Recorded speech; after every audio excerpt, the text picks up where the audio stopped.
नमस्कार, आप सभी का स्वागत है हमारे चैनल आर्ट क्लासेस एलएमटी पर।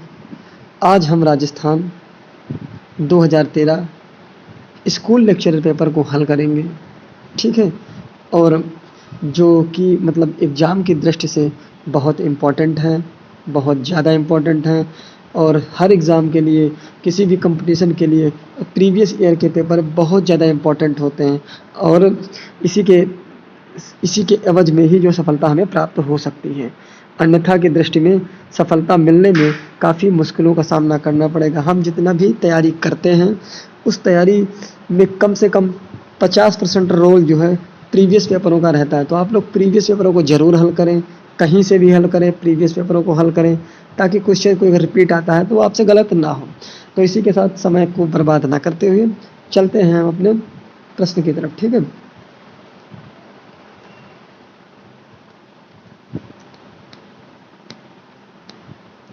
तो पहला प्रश्न आता है हमारे सामने, कला शब्द की उत्पत्ति किस शब्द से हुई, ठीक है।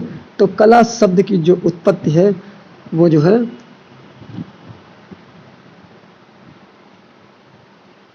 संस्कृत के कल धातु से हुई, ठीक है।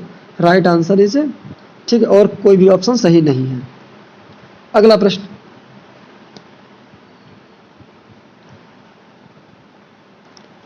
प्लेटो ने कला को बताया है, तो कला को बनाया है, कला की सत्य की अनुकृति प्लेटो ने बताई है, प्लेटो के से, और इसे ही अंग्रेजी में हम कहते हैं इमिटेशन।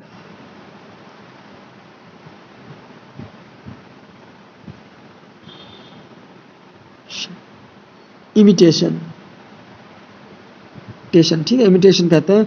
आप इस वर्जन को जरूर याद रखें, अगर ये आपको याद है तो आपका प्रश्न गलत नहीं होगा, ठीक है। इसी के साथ आगे बढ़ते हैं।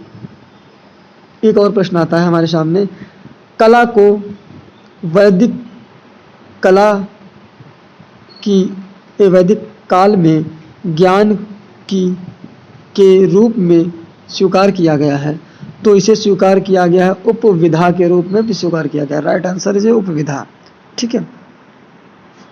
अगला प्रश्न इसमें आएगा, चारों वेदों में गत्यात्मक वेद कौन सा है। गत्यात्मक मतलब संगीत का वेद, संगीत, संगीत का वेद कौन सा है, तो साम वेद को संगीत का कहते हैं। सा से संगीत होता है, सा से साम वेद होता है, संगीत, तो यही वेद होगा संगीत का वेद, ठीक है। राइट आंसर है जी। अगला प्रश्न आपके सामने आता है,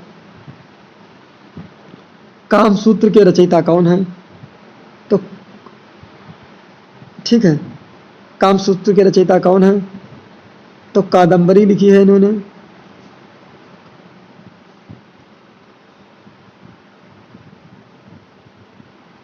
हरि, ठीक है, कादंबरी लिखी है, कादंबरी और हर्षचरित्र लिखा है, कादंबरी और जो है हर्षचरित्र, ठीक है, कादंबरी और हर्षचरित्र, हर्षचरित्र लिखा है। इसमें हर्षवर्धन का, हर्ष, हा से देखो हर्षवर्धन, हर्ष, राजा हर्षवर्धन का जो है जीवन परिचय लिखा हुआ है इसमें, ठीक है, इस वाली बुक में। और भरत मुनि ने लिखा है नाट्य शास्त्र, ठीक, और वात्स्यायन ने क्या लिखा है, कामसूत्र। तो राइट आंसर ये हो जाएगा, कामसूत्र इसका राइट आंसर हो जाएगा। कौन सा आंसर इसका राइट होगा, तो कामसूत्र इसका राइट आंसर हो जाएगा, ठीक। अगला प्रश्न आपके सामने आता है, विष्णुधरोत्तर पुराण में चित्रसूत्र को कितने अध्याय में विभक्त किया गया। तो अगर आपने पढ़ रखा होगा तो 9 अध्याय में विभक्त कर रखा है। राइट आंसर से 9। अगला प्रश्न आता है आपके सामने, नग्नजीत द्वारा रचित ग्रंथ कौन सा है। तो नग्नजीत ने जो लिखा है वो हाँ, चित्र लक्षण लिखा है। राइट आंसर चित्र लक्षण, ठीक है। और ये जो है विष्णुधरोत्तर पुराण का है,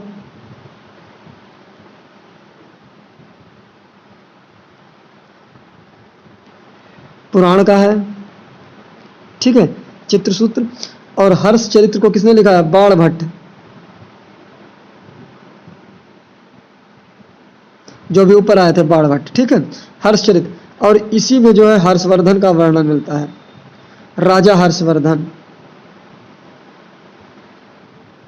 हर्षवर्धन, हर्षवर्धन का वर्णन इसमें मिलता है, इस जो है हर्ष। तो राइट आंसर इसमें जो हो जाएगा चित्र लक्षण हो जाएगा, ठीक है। अगला प्रश्न, पाली भाषा में रचित बौद्ध ग्रंथ का क्या नाम है? तो इसमें जो है ये हो जाएगा विनय पिटक, ठीक है, विनय पिटक हो जाएगा। विनय पिटक 3 भागों में बताया जाता है, त्रिपिटक है, ठीक है, त्रिपिटक जाना जाता है, ठीक। कल्पसूत्र भद्रबाहु ने लिखा है, भद्रबाहु ने लिखा है। अष्टधाई पाणिनि ने लिखा है, ठीक, पाणिनि ने लिखा है, पाणिनि ने, ठीक है। और प्रश्न ये जो लिखा है, ये लिखा है केवल चंद्र ने, ठीक है,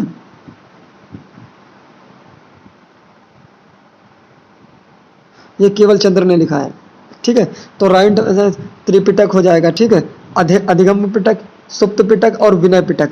इसके 3 और पिटक हैं, सुप्त पिटक, विनय पिटक और अधिगम पिटक, ठीक है। अगला आता है भरत मुनि की महत्वपूर्ण रचना कौन सी है? तो भरत मुनि ने जो लिखी है वो नाट्य शास्त्र लिखी है, ठीक है, नाट्य शास्त्र, राइट आंसर।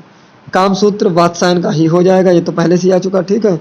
वेद, वेद व्यास का आ जाएगा, ठीक, ये भी शायद उपनिषद पता नहीं किसने लिखा, ठीक। अगला प्रश्न आपके सामने आता है, अगला प्रश्न आता है कि भारतीय कला के चित्र जो षडांग है, इस षडांग के अंतर्गत जो है मतलब कितने जो है मतलब वर्णन किया गया है, मतलब कैसे इसका सूत्र क्या रहा, वर्णन सॉरी बोला, मतलब भारतीय चित्रकला का षडांग क्या है? तो कहता है रूप भेदा प्रमाणना भाव लावण योजनम, ठीक है, और इति चित्र षडांग बर्बाद के तब। तो यहाँ पर हो जाएगा रूप भेदा प्रमाणना भाव लावण योजनम, ठीक है, यही इतना पूछा जाता है, राइट आंसर। अगला प्रश्न आता है समाज में भौतिक आवश्यकताओं की पूर्ति कराती है, ठीक, ठीक है। तो कौन कराती है? तो इसमें कराती है उपयोगी कला कराती है, और कोई नहीं कराता, उपयोगी कला कराती है, ठीक है। कौन कराता है? उपयोगी कला कराती है, ठीक है। क्योंकि संगीत संगीत हो जाएगा, नाट्य नृत्य वाली कला हो जाएगी, काव्य वाली गाने वाली हो जाएगी, वो हो जाएगी मतलब काव्य, ठीक है, काव्य शास्त्र वाला, ठीक है। और सोमेश्वर ने कौन से ग्रंथ की रचना की? तो सोमेश्वर ने जो है मानसोल्लास किया है, 11वीं शताब्दी का यह ग्रंथ है, ठीक है, ठीक है। और ये स्वप्न भाषा ने लिखा है, भाषा, भाषा का ग्रंथ है, ठीक है। ये मिल नहीं पाया, कहाँ है इनका नहीं पता, मेरे बारे में इनके बारे में पता नहीं मुझे, ठीक है। सम्रांगणा धूत सूत्रधार, ठीक है। और ये जो लिखी है ये राजा भोज ने लिखी, ठीक है, ए परमार भोज, परमार भोज, ठीक है। और बाकी मैंने बता दिए किसने क्या लिखा है, क्योंकि मिटाना पड़ जाता है, ठीक है। अगला प्रश्न आता है भारतीय चित्रकला के मर्म को किसे कहा जाता है, ठीक है। मर्म क्या है भारतीय चित्रकला का? तो भारतीय चित्रकला का मर्म जो है इसमें कौन सा ऑप्शन होगा? भारतीय चित्रकला का मर्म आकार तकनीक, ठीक, आकार तकनीक, अरे सॉरी, ठीक। तो इसमें सही हो जाएगा, राइट आंसर हो जाएगा षडंग, ठीक है, षडंग ही होगा, क्योंकि जो है आकार से तो चित्र का निर्माण होता है, मर्म मतलब उसके जो है गुण क्या है, किनसे बनाया जाता है, तो रूप भेदा प्रमाण न भाव लावण योजनम से ही किया जाता है, ठीक है। संयोजन के चित्र से ये तो सहायक होते हैं, ठीक है, तकनीक तो अपनी वो हो जाती है, ठीक है। अगला प्रश्न आता है आपके सामने, ठीक, कला की भाषा में निरंतर गतिशील बिंदु का प्रयोग करके एक को प्रयोग को एक के रूप में स्वीकार जाता है, ठीक है। तो इस प्रश्न का जो है आंसर हो जाएगा आकृति, आकार, रंग, रेखा,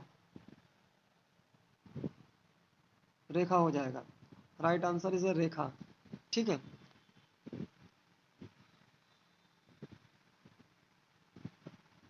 पंद्रह नंबर प्रश्न आता है।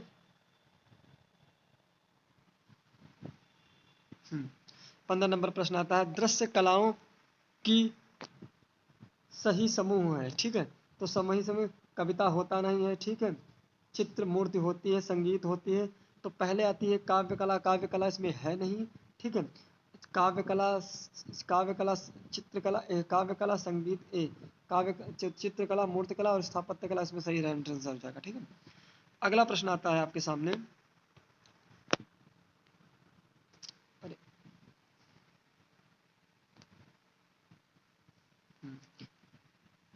सॉरी, अगला प्रश्न आता है, प्राथमिक रंगों को द्वितीयक रंग में मिलाए गए रंगों को क्या कहा जाता है?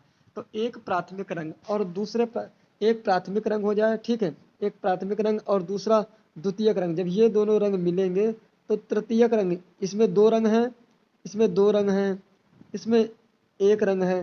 तो ये जब तीनों मिलेंगे जाके तो ये हो जाएंगे बराबर तीन, तीन रंग हो जाएंगे। ठीक है, तो राइट आंसर हो जाएगा तृतीयक रंग। तो क्या हो जाएगा? तृतीयक रंग हो जाएगा। ठीक।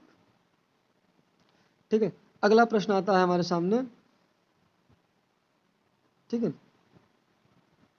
काले व सफेद रंग को माना जाता है। ठीक है, तो प्राथमिक रंगों की श्रेणी में माना नहीं जाता है इनको। ठीक है, रंगों की श्रेणी में नहीं रखा इनको जाता है। ठीक है, तो जो है प्राथमिक रंग होंगे नहीं, मर्म रंग है नहीं, द्वितीयक रंग होंगे नहीं जब प्राथमिक रंगों की श्रेणी में नहीं। अवर्णीय, वर्ण की संख्या में इनको रंगों की मैंने बताया कि वर्ण की गिनती में नहीं, अवर्णीय माना जाता है इनको। ठीक है, तो राइट आंसर हो जाएगा अवर्णीय। ठीक है, अगला प्रश्न आता है आपके सामने।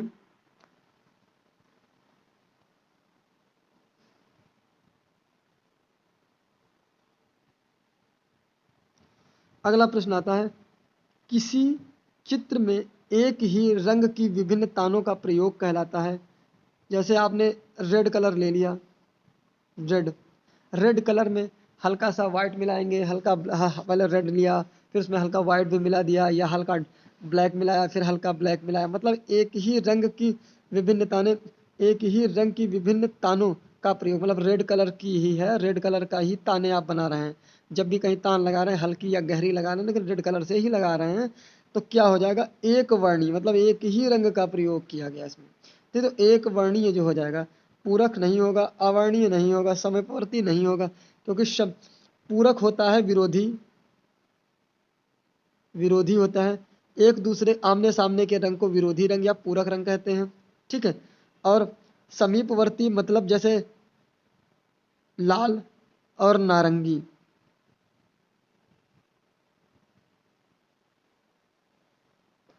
लाल और नारंगी, ये जो नारंगी, जो नारंगी रंग हो जाएंगे, ये समीपवर्ती रंग हो जाएंगे। ठीक है, तो इसका राइट आंसर हो जाएगा एक वर्णीय। अगला प्रश्न आता है आपके सामने। ठीक है, इनमें से पूरक रंग नहीं है। ठीक है, वो कह रहा है पूरक रंग इनमें से कौन नहीं है। ठीक है, तो पूरक रंग जानने के लिए हमें जो है सबसे पहले चित्र का निर्माण करना पड़ेगा। ठीक, त्रिकोण का सॉरी चित्र का निर्माण, त्रिकोणे का निर्माण कर लेंगे आप। ठीक है, इस तरह से लाल, पीला, अरे सॉरी,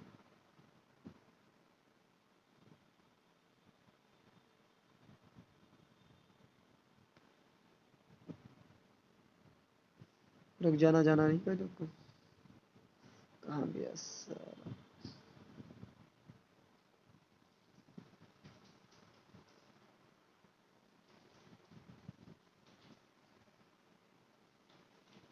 ठीक है, हाँ, इसमें क्या करेंगे हम? पहले एक त्रिभुज का निर्माण कर लेंगे। ठीक है, हम देख लेते हैं कि कौन सा रंग होगा। तो पीला, पीला, लाल,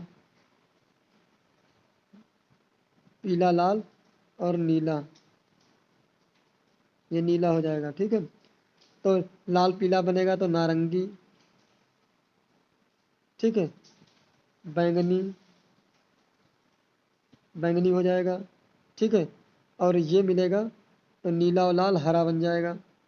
ठीक है, तो इसमें कौन सा होगा? हरा और लाल का हरा विरोधी होता है, ये पूरक रंग है, ये नहीं होगा।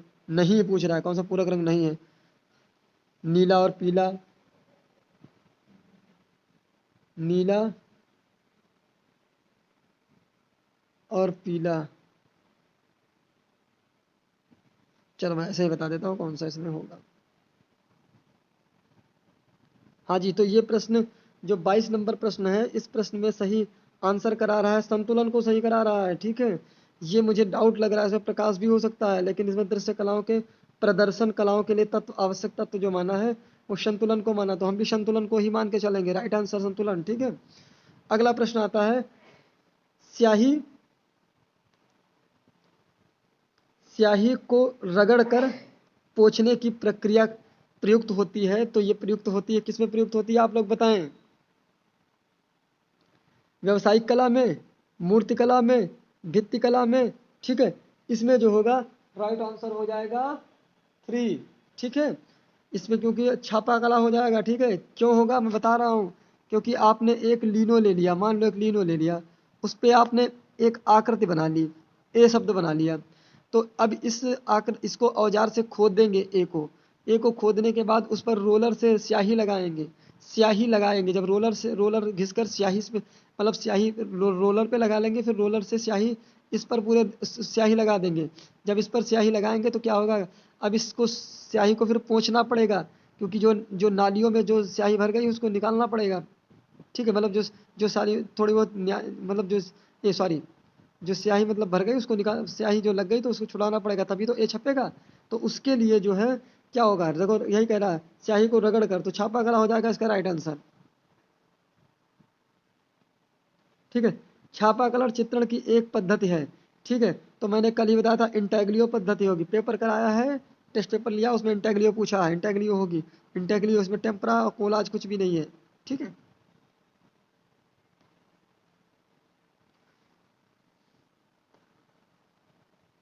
अगला प्रश्न है, एक धरातल पर विविध पोत एवं सामग्री को चिपका कर, स्याही चिपका कर लगे कागज और धरातल को दबा देखो लिखा है, एक धरातल पर विविध पोत के सामग्री को चिपकाकर स्याही लगाकर स्याही लगे धरातल पर कागज दबाकर छाप लेना क्या कहलाता है?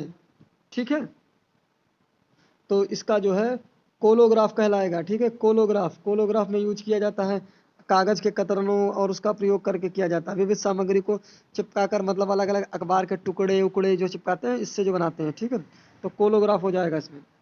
ठीक है, अब देखो इसमें प्रश्न आता है, लीनो कट की प्रक्रिया का सही क्रम का अनुक्रम चुने। ठीक है, तो क्या हो जाएगा, पहले हम एक लीनो ले लेंगे, फिर उसके बाद क्या करेंगे, ड्राइंग करेंगे, स्केचिंग करेंगे, उस पर बना दिया। ठीक है, फिर स्केचिंग करेंगे, फिर कार्विंग करेंगे, कार्विंग मतलब खोदेंगे, फिर इंक लगाएंगे और फिर प्रिंट लेंगे। तो इसमें कौन सा है, carving, inking, carving, inking, drawing, printing, carving, inking, drawing, printing, drawing, कहाँ पे है ड्राइंग, पहले ये देखो रहा मिल गया, drawing, carving, inking, printing, right answer ये हो जाएगा। ठीक है, अगला प्रश्न आपके सामने आता है, अगला प्रश्न आता है, वह सपाट स्थान जिस पर चित्रांकन किया जाता है उसे कहते हैं, तो उसे क्या कहते हैं, कपड़ा, भित्ति, कागज। ठीक है, आप लोग बताइए जल्दी आंसर क्या होगा। ठीक है, तो इसका राइट आंसर हो जाएगा अंतराल, क्योंकि कपड़े पर भी किया जाता है, भित्ति पर किया जाता है, तो तीनों तो सही होंगे नहीं। अंतराल, जिस क्षेत्र पर चित्रकार कार्य करता है उसे अंतराल कहते हैं। ठीक है, अगला है, प्रागैतिहासिक चित्रकार रंगों में मिलाता था, क्या मिलाता था जल्दी बताएं, अपना चुने विकल्प।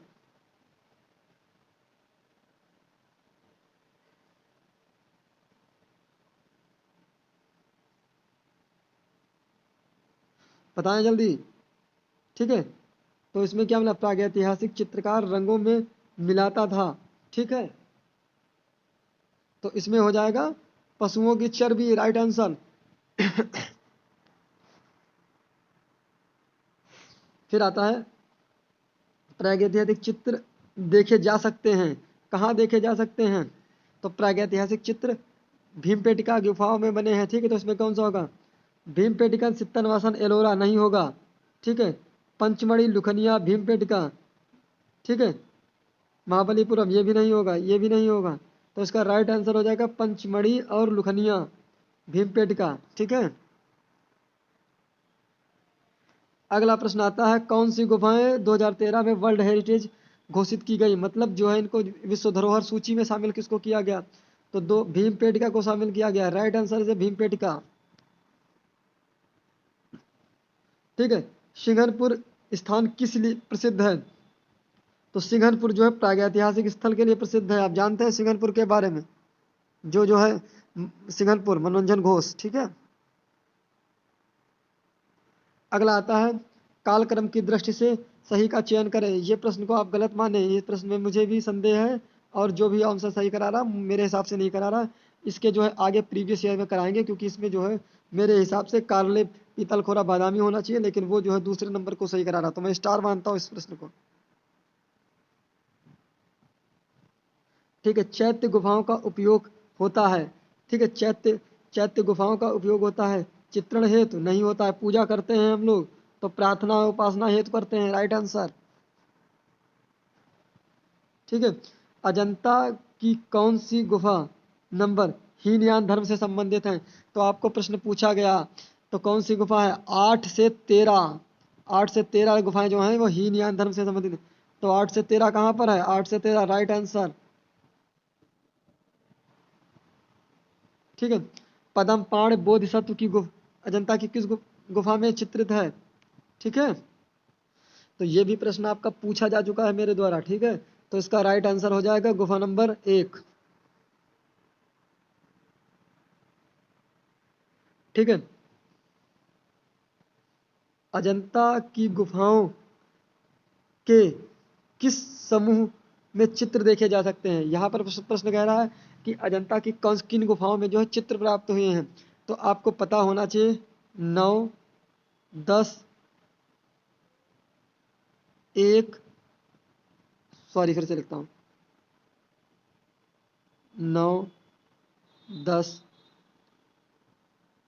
1, 2, 16, 17, 6 गुफाओं में प्राप्त हैं। तो 1, 3, 8, 5, 6, 2, 7, 8, 6, 1, 2, 9, 10, 16, 17 राइट आंसर इज जे, ठीक है। याद रखें, ठीक है। अभ्रंश शैली का विकास जैन धर्म के किस संप्रदाय के द्वारा हुआ? ठीक है। तो इसमें जो है प्रश्न नंबर बताएं क्या होगा, जल्दी बताएं इसमें कौन सा आंसर होगा, ठीक है। तो इस वाले प्रश्न में फिर से एक बोलता हूँ अभ्रंश शैली के जन्म तो श्वेतांबर धर्म से हुआ, ठीक है। राइट आंसर श्वेतांबर धर्म, ठीक है। और अगला है प्रश्न अभ्रंश शैली के कौन से ग्रंथ अभ्रंश शैली व सचित्र ग्रंथ कौन सा है? ठीक है।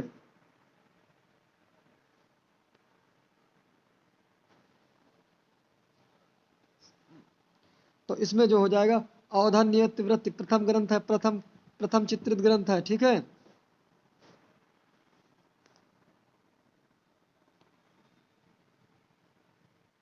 अगला प्रश्न आता है अकबर के काल में सर्वाधिक विकास किन चित्रों का हुआ? ठीक है।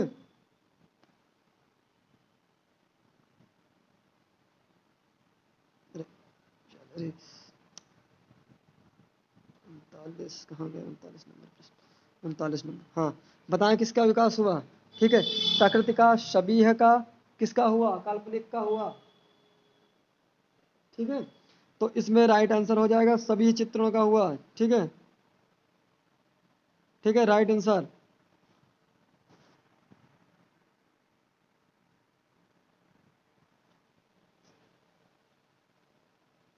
ठीक है। अगला प्रश्न आता है आपके सामने रज्मनामा की सचित्र पुस्तक किस भारतीय कथा पर आधारित है? तो ये जो आधारित है वो महाभारत पर आधारित है, ठीक है। रज्मनामा, ठीक है। ये पता है सभी को, ज़्यादा बताने की जरूरत नहीं है, ठीक है। दक्कन मध्यकालीन चित्रकला संग्रह का केंद्र कौन सा रहा? तो अहमदनगर इसमें रहा राइट आंसर। अगला प्रश्न आता है दक्कन शैली के कौन सा केंद्र? ये भी प्रश्न को मैं गलत मानता हूँ, ये भी सही प्रश्न नहीं है इनके हिसाब से, ठीक है। तो मैं इसमें कोई वर्ग सही नहीं करा रहा हूँ, आगे जो है एग्जाम जो कराए जाएंगे, जो हल कराएंगे प्रश्नों से बता दिया जाएगा, ठीक है। राजस्थान को प्रांतीय मुगल शैली कहा गया, तो मारवाड़ शैली को कहा जाएगा प्रांतीय मुगल शैली। टाइम ज़्यादा हो गया, जल्दी खत्म करते हैं, ठीक है। पहाड़ी केंद्रों में सर्वप्रथम जो शैली अस्तित्व में आई वो कौन सी शैली थी? तो सबसे पहला पहाड़ी केंद्र कौन सा है? तो सबसे पहला पहाड़ी केंद्र आप लोग बताएं कौन सा है? तो इसमें जो हो जाएगा बसोहली, ठीक है। कौन हो जाएगा? Basohli, right answer. अगला आता है पंजाब और जम्मू की नदियों में प्रचलित कला शैली कौन सी रही? तो पंजाब और जम्मू के जो क्षेत्र में कला शैली प्रचलित है वो कौन सी रही? आप लोग बताएं जल्दी कमेंट करके। तो उसमें रही जो है पहाड़ी शैली रही, ठीक है, ठीक है। मोलाराम किस किस चित्र शैली का चित्रकार था? तो मोलाराम आपको बहुत फेमस है, गढ़वाल राजवंश लिखा है इन्होंने, तो गढ़वाल शैली का फेमस था, ठीक है। अगला प्रश्न आता है बंगाल शैली को विस्तार देने में किस कलाकार का योगदान नहीं था?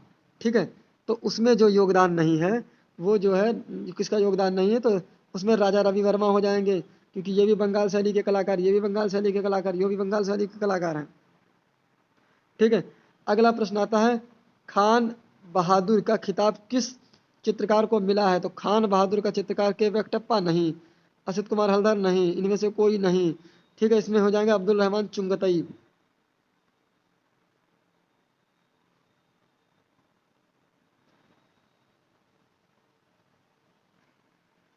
अगला प्रश्न आता है आपके सामने, ठीक है। Maharaja school of arts Maharaja school of arts and craft के उप प्राचार्य के पद पर कार्य करते हुए किस चित्रकार ने बंगाल शैली का व्यापक प्रचार किया? तो यहाँ पर बंगाल शैली जो कोलकाता में पलपी हुई थी वो अपने क्षेत्र से उठकर राजस्थान में आती है, राजस्थान के विभिन्न केंद्रों पर जाती है, ठीक है, ठीक है, विभिन्न केंद्रों पर जाती है। ये कलकत्ता हो गया, मान लीजिए कोलकाता। तो यहाँ पर बंगाल शैली का कार्य मतलब सीखा, किसके सानिध्य में सीखा? तो अवनींद्रनाथ टैगोर जी के बारे में सीखते हैं। फिर कलाकार जाते हैं, ये मान लीजिए कि राजस्थान क्षेत्र है, तो यहाँ पर जो जाते हैं उनके प्रमुख कलाकारों में तो ये हो जाते हैं शैलेंद्र नाथ डे, और शायद राम गोपाल विजयवर्गीय शैलेंद्र नाथ डे के शिष्य रहे हैं, ठीक है। तो ये राइट आंसर हो जाएंगे इसमें, ठीक है, शैलेंद्र नाथ डे, ठीक है। अगला प्रश्न आता है आपके सामने, रुका पड़ा। अगला प्रश्न है स्टेला कैमरस ने किस किस चित्रकार को घनवादी चित्रकार कहा? ठीक है, कहकर पुकारा है। तो ये भी पूछ सकता है आपसे कि नंदलाल बसु गगनेंद्र नाथ टैगोर को घनवादी चित्रकार के भारतीय घनवादी चित्रकार किसने कहा? तो आपको याद रखना स्टेला कैमरस ने घनवादी चित्रकार किसको कहा? तो गगनेंद्र नाथ टैगोर को कहा। तो इधर से भी घुमा के पूछ सकता है, इधर से भी पूछ सकता है, इधर से भी किधर से पूछ सकता है, ठीक है। तो यहीं के साथ प्रश्नावली को समाप्त किया जाता है। इसमें कुल 150 प्रश्न हैं, जिसके 50 प्रश्न आपके सामने हल कर दिए गए हैं, और आगे 50 प्रश्न अगले वीडियो में आएंगे आपके सामने, और उसके बाद 50 प्रश्न दो दो टेस्ट पेपर इसके और आएंगे, ठीक है। ये आपके सामने हल प्रश्न पत्र कर दिया गया। अगर आपको कोई प्रश्न पर डाउट हो तो कमेंट करें, अगर हमारा वीडियो अच्छा लगा तो लाइक करें, और चैनल को सब्सक्राइब करें, शेयर ज़रूर करें, ज़्यादा से ज़्यादा लोगों के तक पहुँचाएँ, और मैं और अच्छा प्रयास करूँगा कि और अच्छे से वीडियो आपको बनाऊँ और हर प्रकार के पेपरों को आपको जो है हल कराऊँ, ठीक है। और अगर आप हमारे साथ टेस्ट में जुड़ना चाहते हैं तो जो है आज रात्रि 9 बजे जुड़ सकते हैं, ठीक है। इसी के साथ गुड बाय, धन्यवाद।